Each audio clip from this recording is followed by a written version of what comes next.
Hello, everyone, and welcome to Pop Culture Spread, our fun weekly movie and streaming news show with a twist. If you're new to the channel, welcome. My name is Rick. Hit that like and subscribe button, and also hit that notification bell. We would really appreciate it. Also, remember, you can hear us on audio podcast on Spotify, Apple, Amazon, and where all good podcasts are found. Check out our merch store as well. All the links are down below. Joining me on the show, as always, is the other half of Pop Culture Spread and my good mate, Jace. How are you, mate? G'day, mate. How are you? I'm really excited to talk about some really tragic news this week. Oh, and I think the big news of the week, mate. So let's get into let's talk big news, mate.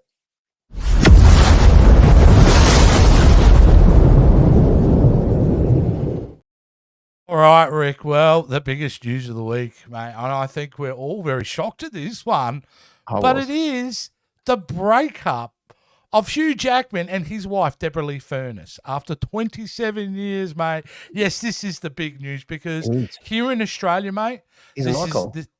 He's an icon, and so is she. I think people always overseas just know her as Hugh Jackman's wife. But Deborah Lee Furness is actually a very accomplished Australian actress in her own right, and was way more famous than Hugh Jackman before Hugh Jackman became Hugh Jackman. So, but after 27 years, and they decided to call it quits, and I kind of have a bit of a theory behind why they may have split up. A theory. A theory. Nothing substantiated, but let's face it, right? She's a bit longer in the tooth than he is. Right. She's about, I think, 12 or 13 years older than her, so she's pretty well in her 60s at this point. Yeah. And he's, still 50, early 50s, I think, or mid-50s at this point. I think, honestly, it's got to do with a bit of booty call. I think he may have or has started to maybe flirt when he shouldn't flirt. And she's like, well, I think it's over. I reckon she's walked away, and I think she's done it because it's like, look, he's Hugh Jackman, huge international star. We've had 2 kids together. I mean, they've got Oscar, who's 23, and Ava, who's 18. And I think it's probably they've gone, we've raised our kids. He's still young enough to go out and sleep with starlets and all that kind of thing. So I think that's got a bit to do with it. And there you go. But it's shocked everyone, right? When I saw this, when you posted this, and I was like, holy shit.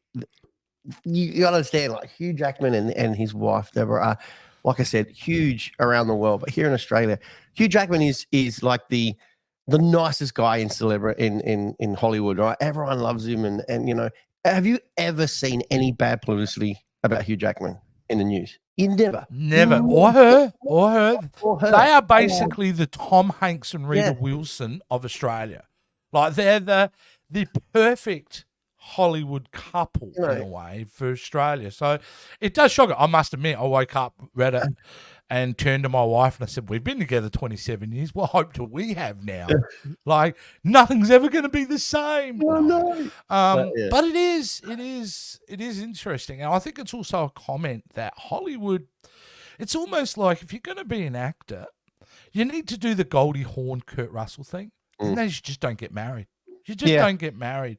You stay together, you live together, because if you break up after a while and you're not married, it's kind of, you know what I mean? It's not the same, which is weird in 2023, I think. Yeah. But I do think if you, Rick, when you become the next George Clooney, don't marry anyone. Right, just stay in relationships, mate. All right. So 27 years for a marriage in Hollywood is pretty good. That's pretty good. You know what the most offensive thing out of all this is? The bullshit PR line that they give us.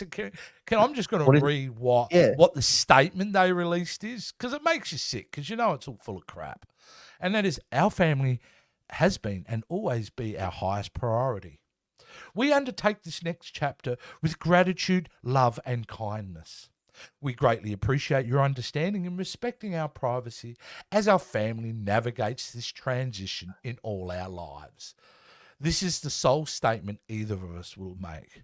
You didn't make either of that statement. You cleared it through your PR team and went, yep, that looks good, release that. But it's kind of like, don't feed us that crap. Somebody did something wrong. All right? because no one gets divorced like that after 27 years. Because if you've been with someone for 27 years, you have your highs and your lows. Yeah.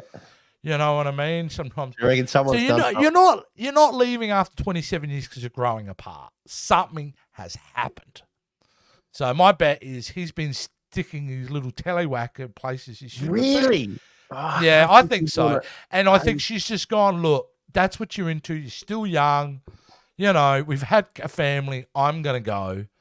I mean, I have nothing to substantiate this. And most likely, Rick, I'm 100% wrong. But that's the impression I get. But good luck to him. It's a sad day. Australia mourns you, couple. It is a sad day. Well, you never know. I'm sure we'll hear more about this story. All right, Tate, let's get into some other news. All right.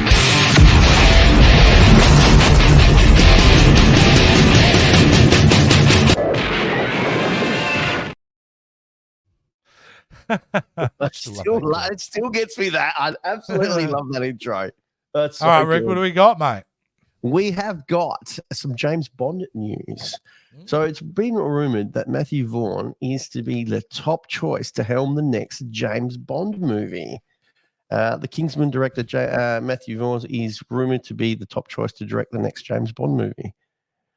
That's it's a big call. It's a big call. It's let's be very clear. It's just a rumor at this point, right? It's just a rumor. But he's a perfect choice. He is, and not just because of things like The Kingsman. If you go back and look at a film called Layer Cake that he did with Daniel Craig, pre-Daniel Craig becoming Bond, was very Bond-esque in its kind of format. And of course, that's what the Kingsman movies are a homage to James Bond films in many, many ways. So, I would love him to do it, but I don't think it'll happen. And it comes from the word of Matthew Vaughn himself, who said, I don't think the Bond people would touch me with a stick. And that's what he said to Screen Rant back in 2021. Yeah. He goes, I don't think they don't like me. I don't know. You know, to be blunt, I love Bond. It's obviously a huge influence on me. You wait till you see Argyle, which is a new film he's doing with Henry Cavill. So he's basically thinking and I can understand that's probably correct, because the Broccolis would be looking at a Kingsman and going, hey, you're kind of stealing the idea and you're also making fun of it and you're turning it rated R. So either way, Matthew Vaughn would be a perfect match. I mean, I thank Matthew Vaughn still to this day for reviving the X-Men series, because he made X-Men First Class. To me, which I still to this day think it's the best X-Men movie they made. Because I just think that film was absolutely wonderful. But hopefully, I'd love to see it, but I don't think it may happen. Right. I mean, there's rumors that Christopher Nolan was in there as well. He has come out multiple times in his career, stating that he indeed does want to direct a James Bond film. He is a massive Bond fan. If I was the Broccoli, that's your guy, right? Look at what he did with Batman. Yeah. So, because that's where James Bond is at the moment. We've got to realize it's the end of an era of James Bond. Daniel Craig's done. He's done. So the next film is a kind of, I don't want to say reboot, because James Bond reinvents itself every time it casts a new Bond, right. You know, and they've done that multiple times. But yeah, I think, honestly, if you've got a Christopher Nolan in there, he's going to do a Batman Begins scenario. He's going to go in there, reinvent the franchise, make a really great, wonderful film, and he's going to bring butts on seats. Yeah. I mean, come on. He made a film about Oppenheimer, and it became one of the biggest hits of the year. Like, most people under 30 didn't even know who Oppenheimer was, let alone dragging that demographic into a cinema. So he puts butts on seats. Christopher Nolan would be incredible.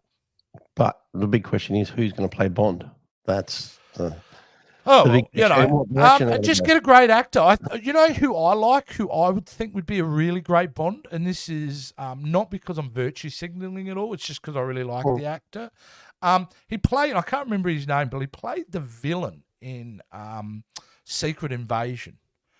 He played the main villain in that series, and he was also one of the side Kens in Barbie. I think. Yeah, was he in Barbie as well? I think so. Well, he was in a film recently anyway, playing a kind of henchman. I thought it was Barbie. But either way, if you know that actor, and I can't remember his name, he'd be fantastic. He would be really good. I think you're going to go with someone young, though. I would be casting a Bond late 20s. Female or male? No way. No way. James Bond is a male. He's a man. That's his story. That's who he is. I don't want to Disneyfy this, mate. I don't want to swap over genders for the sake of it. I would prefer them to create a new character, which they kind of did, who I loved in the last Bond film, is De Armas. What's her name? Anna? Is it Anna de Armas? You know, she was in the last James Bond film, and she came in for a small scene and just knocked it out of the park. You know the girl that played Marilyn Monroe in that recent Marilyn movie? Oh. Anna de Armas. Anna de Armas. She's been in a heap of films. She played a spy in that last James Bond film. She was excellent. Why don't you take that character and do it? But don't make James Bond Jane Bond, thanks. It's just my Generation X opinion. Isn't Bond just a number? Isn't Bond just a number? No, Bond is Bond. James Bond. Not Jane, not Jill, James. That's there it. You go. All right, let's move on before I get cancelled.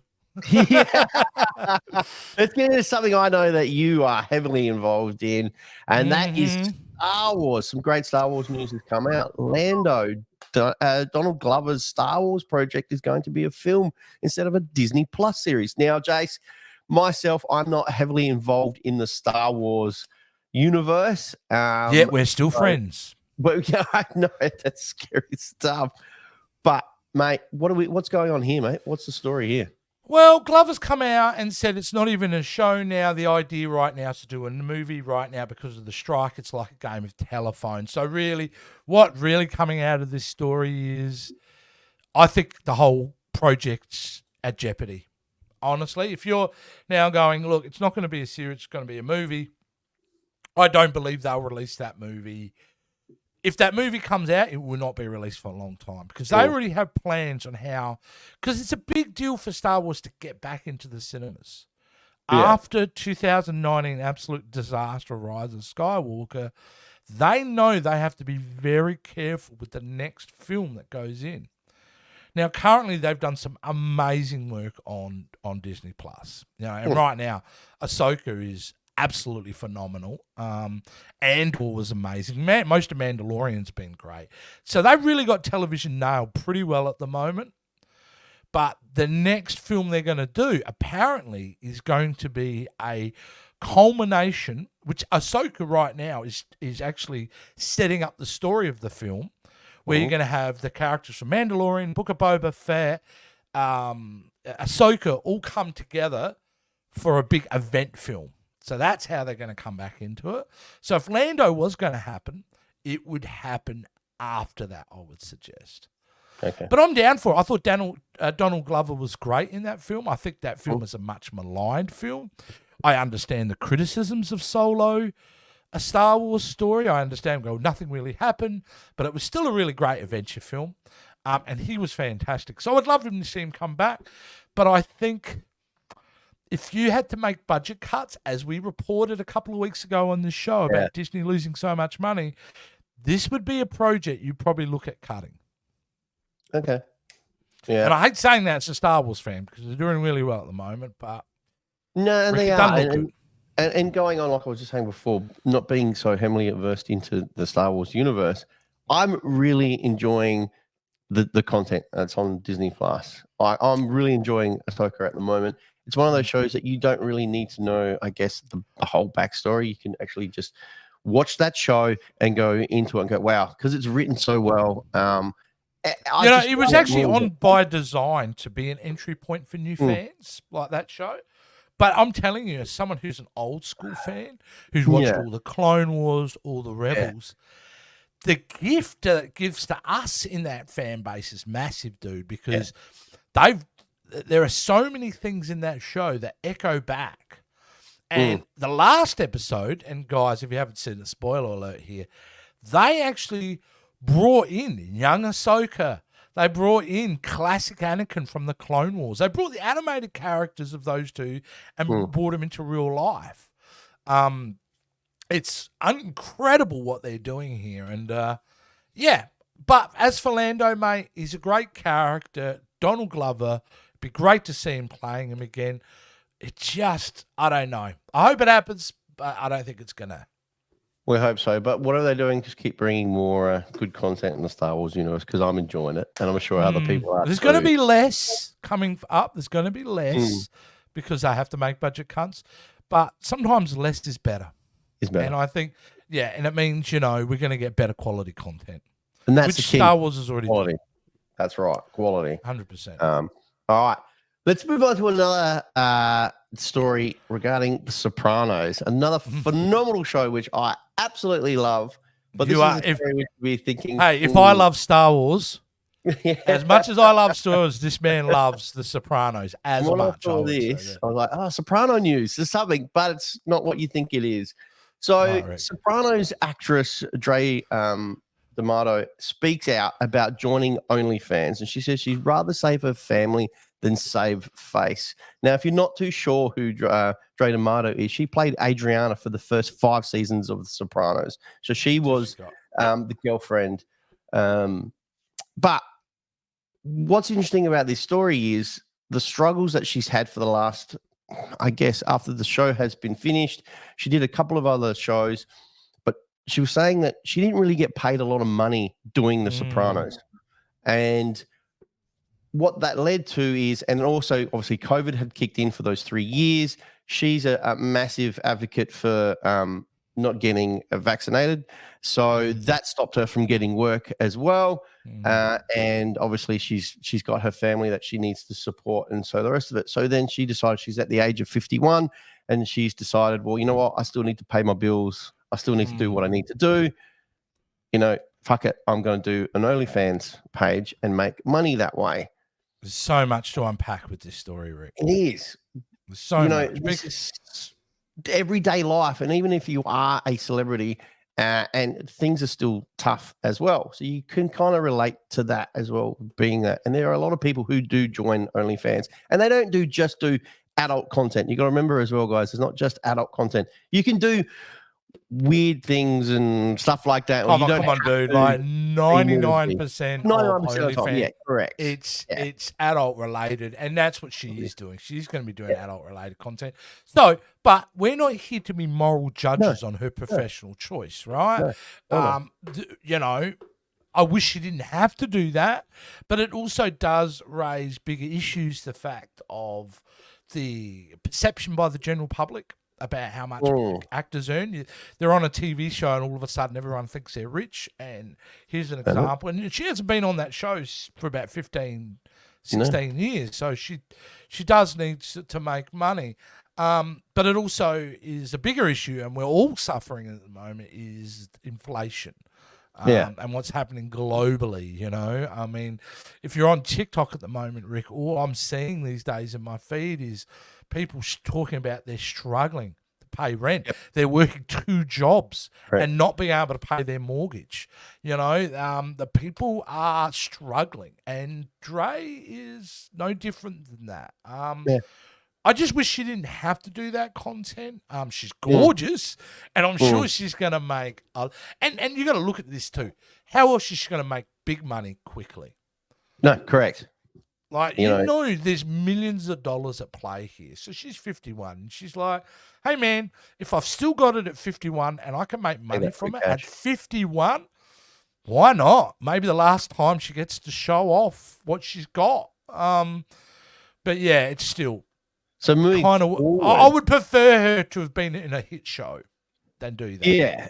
So, but moving forward, again, how does that work with getting hired again for a show? It doesn't. It basically puts her into an exploitive realm, in the sense that if this is a huge thing for us, she will end up being cast in movies that are very cheap, very B grade, probably quite exploitive. Her career as a serious actor is done. Is done. Yeah. I would think so. And that's not because I think that. I just think that's the way Hollywood is going to react to that. Yeah. Because, you know, Hollywood talk about and behave quite liberally, but they actually can be quite conservative in their decision making. And I think they're going to look at her and go, nah, you know, you're 51, you're just making money. You're not, you know. The problem is Dre had some bad jobs afterwards. She'd done Joey after The Sopranos, that failed spin-off of Friends. And then never really picked up on another show. You know what I mean? No, she was in Desperate Housewives. She did a bit of Sons of Anarchy. Yeah. And the last thing I actually saw her on was in The Mayans, the last episode of The Mayans. She did a crossover. But that was it. It was just, But she hasn't been in anything larger than that. So. Well, Godspeed, as long as, you know, well, my thing is kids. You know, this is the world with, I mean, she's 51 and her kids are growing up and whatever. But this is my biggest thing about OnlyFans with all these young girls that are doing it is, you know, one day, because you put it out there, your kids are going to be exposed to that. Correct. They're going to be tortured with that. They're going to be extorted with that at school. Yep. So, you know, it's just sometimes I think, and again, I'm just being a conservative, but sometimes I think you're doing that stuff. You don't really think about the long-term repercussions of that because you're so thinking about what your life is now, but who are you in 20 years and how does that ripple effect of, you know, you're going to be in grade 4 and going, hey, look, I've got nude pictures of your mum. Which, you know, and they're not just nude pictures. As we know, OnlyFans isn't just a topless penthouse Playboy shoot. They're doing things. And I'm not suggesting she will, but there's going to get to a point, if she wants to continue this, that she has to keep amping up her content, correct? Correct. You start putting risque photos, that leads to maybe a topless photo, which leads to a bottomless photo, which leads to other things. Yeah. You know, because you see that money coming in and it's growing at a rapid rate. Obviously, you've got to. Oh, she will make millions straight off the bat, but then it will die off. And so it's either she's going to go in and smash and grab, or she's going to want to kind of develop it, and that's when it's going to get into tricky kind of scenario.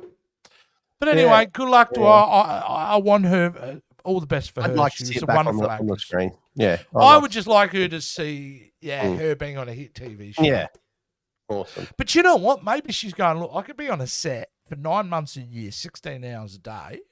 Yeah. Or I could sit in my bedroom and make my year's earnings. I mean, some of the figures that millions. You hear make millions of dollars. Yeah. Millions. So, right. Anyway, good luck to her. All right, Jace. VHS. Hey, it's my nickname, buddy. It is. There it is. VHS Jace. Jace. We all loved a good VHS when we were kids growing up.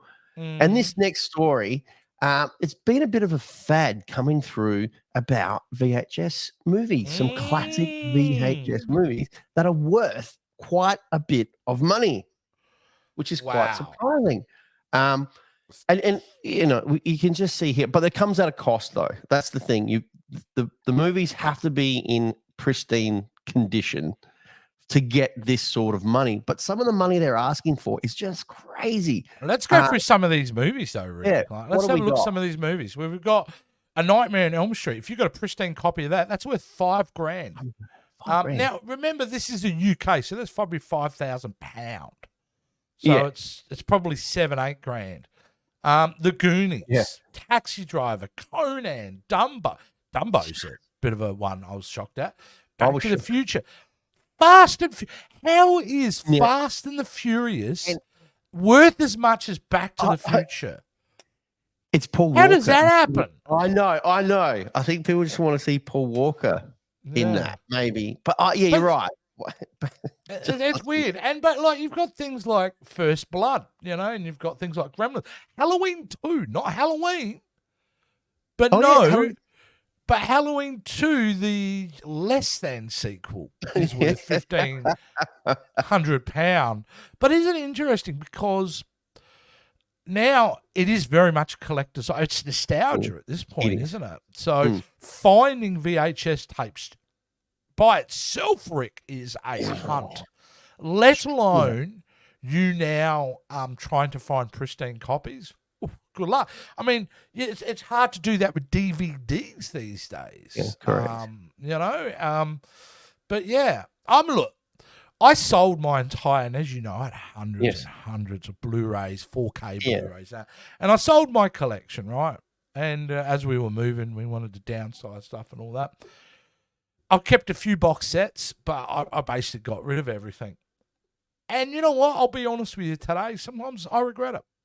I'd never watch them, but there is something comforting about physical media. Because your internet is down or anything else like that, or you don't want to pay for streaming services, and a movie you wanted to watch on streaming service there one day and it's gone the next. Physical media, you own it forever, correct?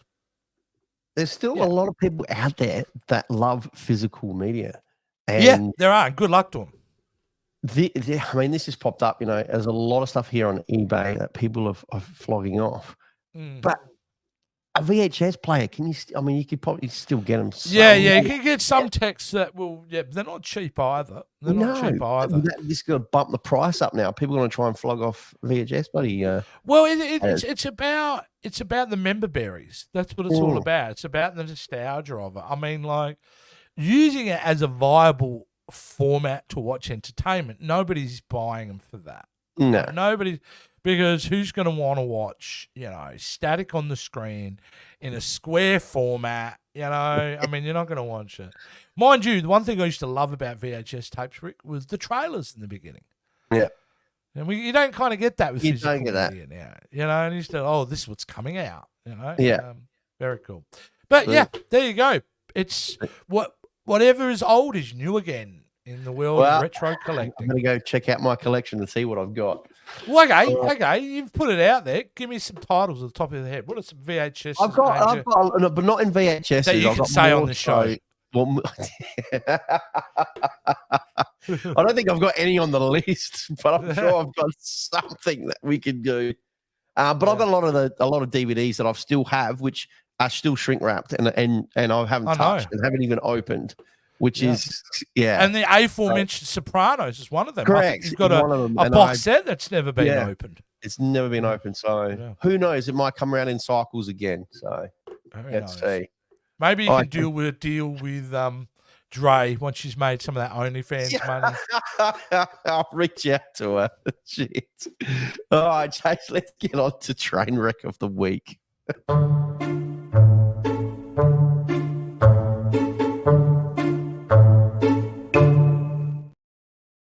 Hey. Wow. Train wreck of the week, Rick, this week, right? And you put this story up this week, and I'm like, Hey, okay, let me make this very clear. We here at Pop Culture Spread very seriously support the writers and the actors strike, and we want these guys to get back to work because we love the content. Without their content, we don't even have a show. So we want the writers and actors to get paid. I don't know. There's some virtue signaling going on here that kind of bothers me a little bit. It does. And it's this story, mate. Hire Adam Scott to walk your dog or Natasha Lyonne for crossword help to benefit crews affected by Hollywood strikes. And I know they're thinking, they're just home. But you guys could do other things. Like that seems very gimmicky and very token-esque to me, rather than going, well, hey, you guys probably could get a crowd together if you wanted to put on a live performance of something, or just do a Q&A. You could just do a Q&A where you just get people in and you donate that. There's many ways to do it. It just, I don't know, ever since that Maui thing with Oprah and The Rock, celebrities trying to be part of charity at the moment is leaving a bad taste. Yeah. It's coming off really cringy. is. It really is. This is an auction which is going on eBay, and there's a whole lot of other celebrities which are involved. I mean, you can do a Zoom with the cast of Manifest or Bones or New Girls, or ask Maggie Gyllenhaal or Sarah Silverman 20 questions. Like, what the, or I just find this just poorly handled. Well, you understand what they're trying to do, and at the essence of it, it's pure. And you like to think at the essence of it is pure, but it's just the execution's all wrong. You know what I want to? You know what they need to do is, I don't know. I mean, actually, I don't know the answer, but I just think this at the moment is not the right way to go. It just feels cringy. Who's going to pay? All right. So you got Alden Kirk and David Cross. You can go out and have dinner with them, right? And apparently it's quite expensive, right? Oh, yeah. Who out of the general public who are struggling as it is are going to pay to have dinner with these celebrities? Well, no. Well, it's going to be other rich people, right? It's going to be other rich people. I Rather than I would prefer those people who think for whatever reason, well, I'm giving back to them. Why don't you just go down to the picket lines and hand out money to them? Correct. Like, why use the middleman? If you're in a position to pay $5,000 or whatever for dinner, why don't you actually just donate it directly to the people? This is just to make them look good. It's just, you know what I mean? Like, if it was me and if I was rich and I was looking to help them out, I'd be going through a crew list. I would know, because I was in the industry, who are the lowest paid crew members, like your craft services and all, and I would donate. I would donate to them. I'm sorry, the higher you are in that rank, the less I seem to care about your viability than I do the working individual who's on set every day, busting their ass just to make a living. So, look, I'm not going to go and slam all of Hollywood in this, but I think Hollywood really needs to ease up in this whole we could save the day virtual signaling crap.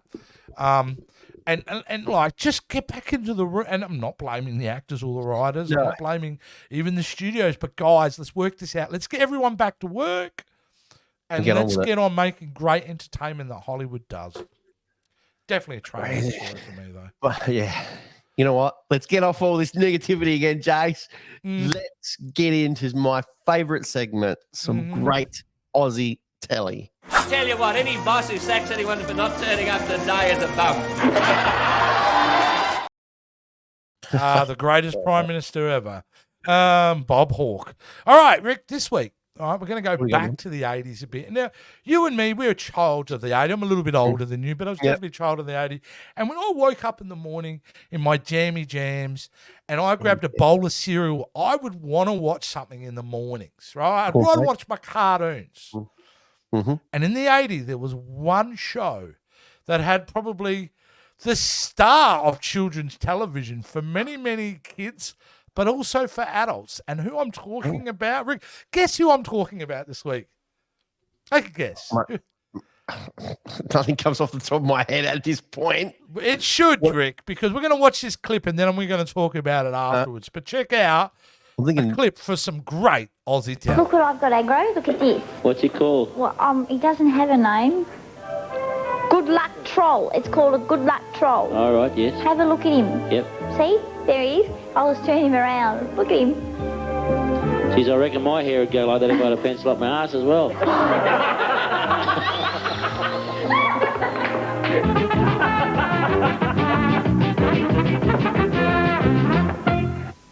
I love you all.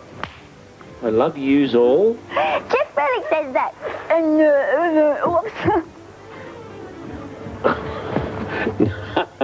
You can't fucking go on television and send up the poor bastard. I can. You can't. Get Fennick. Do. Why don't you just call him a spastic or something? Holy guacamole. Put your leg up here. No, Go on now, put your leg up. Go on, put your leg up. I can't reach it. Oh, you can do it. You just hurt me. I'm going to get out of that is aggro. Oh. Now, honestly, Rick, those clips never made it to air clearly. But Aggro's Cartoon Connection was a show in the 80s, and he as a character was very bawdy, even for a kid show. So those were not on the actual show itself, but he never held back over that. And he was this rude little puppet who just entertained an entire generation and was a must-watch for any kid on a weekday morning from 6 a.m. to 8 a.m. It was Channel 7, I think it was. Channel 7, correct. He became one of the biggest celebrities. And the performer who plays him is still around. Everyone's still there. And they've tried bringing him back a few times to no real great success. But in the 80s, Aggro the puppet was unbelievable. And he had very much... Sorry? Didn't it? Where did it run through? I think it Because started about Nolan- 83 and went all the way into the mid-90s at some didn't point. it? Mm. Yeah, and they had different hosts, but Anne-Marie there was his most famous co-host. Yeah. She was wonderfully sweet. And he would say some horrible things to her and do horrible things to her, but all in good jest and nothing crossing the line. Who was the comedian? But Jamie, I can't remember Jamie- his other name. As soon as I hear it, reminded me. Well, let's not Jamie destroy. Dunn.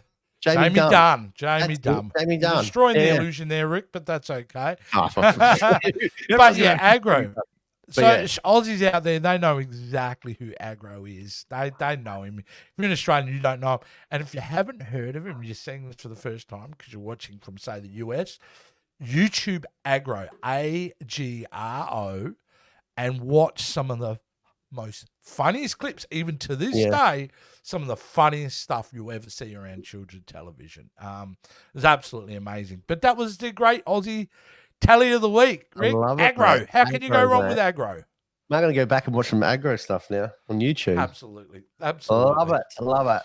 Well, that's it, Jace. I think we've spoken to what we all want to talk about. We've covered some great stories this week. Really happy with everything. So it's good stuff, mate. So, Jace. You know who's not happy? Hugh Jackman and Debbie Lee Furness.